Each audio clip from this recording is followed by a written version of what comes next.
A new study released this month shows minorities having significantly more difficult experiences navigating the impacts of inflation.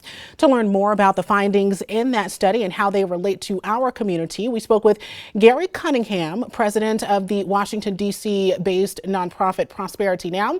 The organization works toward racial wealth equity, among other missions. Here's just some of what he had to say. Gary, based on the study that we're discussing right now, many of our viewers live in the poorest zip code in Leon County right now, which is the 32304 zip code, and that is 32%. 32% of our neighbors there identify as Black, whereas 7% of them identify as Latino. Now, based on the study that we are speaking of this morning, what are some of the key hurdles that our local leaders would need to be mindful of as they work to provide more equitable lives for people in our community? What we see is a dynamic in this country that has been pretty much historic because of discrimination, segregation, and denied opportunity within America. And so the structures, the systems that we have don't work equally well for everyone. And this data confirms that on many different fronts. So access to credit, being able to be deeper in debt than others, being able to afford housing in the current market today. All of these issues impact disproportionately people of color.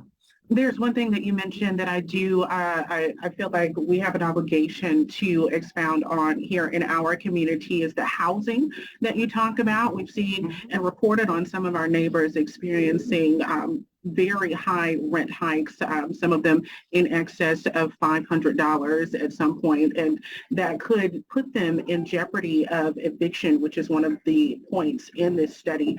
And that even creates a catch-22, if you will, in which case those individuals face a situation where they don't have enough money to continue living where they are, but may not even have money to move. How can that impact our communities in the long run? You hit the nail on the head. These things are interconnected, right? So the issue of having housing stability is connected to how well you do, how well your family does. And without the investments necessary to level the playing field, those families get locked out and end up being homeless.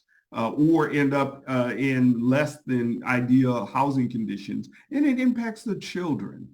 The children of those families that have housing instability actually move from school to school because they're moving to where the housing is. And so that disrupts their ability to actually do well. And so it has all kind of deleterious impacts on communities without decent, affordable housing. Our community, as well as communities across the nation, are looking towards the polls right now. Our early voting period just began over this weekend. What are some key things that voters could listen out for in the candidates that they are considering that may help shape the future of our nation with this poll and study in mind? Yeah, I think on all the questions that we've just talked about, the voters should be asking those that are running for office, what are they going to do to help address these issues? And it's not a Democratic versus Republican or conservative versus liberal. This issue affects all of us in all the different ways that we've already discussed. So ask your legislator, are they for child tax credits? Ask your legislator, are you for baby bonds as a way to address the issue? And these are programs that just don't serve people of color. They serve everybody. Everybody benefits together. And so, this isn't something that people are asking for something special. We're asking to be full, with dignity, to be full participants in our society. And you can't be a participant in our democracy if you're not a participant fully in our system of how people move up and have economic mobility in our country. If just certain groups have economic mobility and others don't, then that's not how America's supposed to work. It's not fair, it's not right, and we need to fix it. Excellent, Gary.